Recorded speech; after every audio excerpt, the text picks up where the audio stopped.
ఈ బుడ్డిది ఆవగింజంత ఉంది కానీ సర్కస్ ఫీట్లు మాత్రం విపరీతంగా చేస్తోంది. ఇది వచ్చిన సెకండ్ డే మార్నింగ్ చూసేసరికి మబ్బులు ఇడిపోయాయి అనమాట. నిద్ర అంతా ఒక్కసారి తేవలగొట్టేసింది. ఈ బాక్స్లో పెట్టి కేజ్లో కాకుండా బయట పెట్టా, ఎందుకంటే నాకు కొత్త కేజ్ ఏం లేదు కాబట్టి. బాక్స్లోంచి వచ్చేసి సర్కస్ ఫీట్ చేసింది. అదృష్టవశాత్తు దాని ఒక కాల్ని కేజెస్ పెట్టిన టేబుల్కి ఆంచి గాల్లో వేలాడింది. వెళ్ళి చూసేసరికి అయితే కనిపించలేదని భయపడ్డా.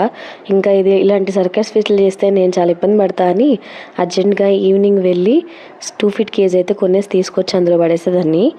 ఫుడ్కి అయితే మాత్రం పులి వెంటనే పరిగెట్టుకొని వచ్చేస్తుంది. దీని పేరు లడ్డు అని నా కూతురు పెట్టేసింది అనమాట. 3 months బ్యాక్ నా కూతురు అయితే కుక్క కోసం ఏడ్చింది. కుక్క బదులు ఈ పెట్స్ తీసుకున్నాను. సో ఒక కుక్క తీసుకుంటే దానికి లడ్డు అని పెట్టుకుందాం అనుకుంది. ఆ పేరు దీనికి కూడా పెట్టేశాము. ఇదైతే డే 3 వీడియో అనమాట. ఫుడ్ కోసం లడ్డు దా అని పిలిచిన వెంటనే పరిగెట్టుకొని వచ్చేస్తుంది నా దగ్గరికి. నాకు దానికి ఒక 2 days కొంచెం అలవాటు పడడానికి ఇబ్బంది పడింది, కానీ 3rd డేకి అంటే ఈ రోజుకి నాకు ఫుల్గా అలవాటు పడిపోయింది. నేను వెళ్ళి నా మాట వినిపించిన వెంటనే బయటకు వచ్చేస్తానని గోల పెట్టేస్తుంది. అది ఫుడ్ తినిపించిన తర్వాత కొంచెంసేపు అలా బయట వదిలేస్తున్నాను దాన్ని కూడా. అండ్ చక్కగా 3 times డైలీ 3 times ఫీడ్ ఇస్తా.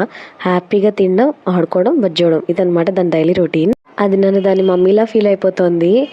నా మాట విన్నా, నేను లడ్డు అని పిలిచిన వెంటనే పరిగెట్టుకుని వచ్చేస్తుంది.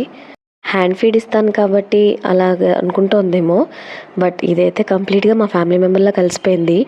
మార్నింగ్ లేచిన తర్వాత ఫస్ట్ పిల్లల్ని, మా వారిని, దేవుణ్ణి చూసిన తర్వాత దీని దగ్గరికి వెళ్ళిపోతా డైరెక్ట్గా. దీన్ని తీసుకొని దీనికి ఫుడ్ పెట్టేస్తా. దీనికి కడుపు నిండా ఫుడ్ పెట్టిన తర్వాత మిగతా పనిలోకి వెళ్తా. ఏముంది, ఒక్క 2 minutes కూర్చుంటే దీని ఫుడ్ అయిపోతుంది.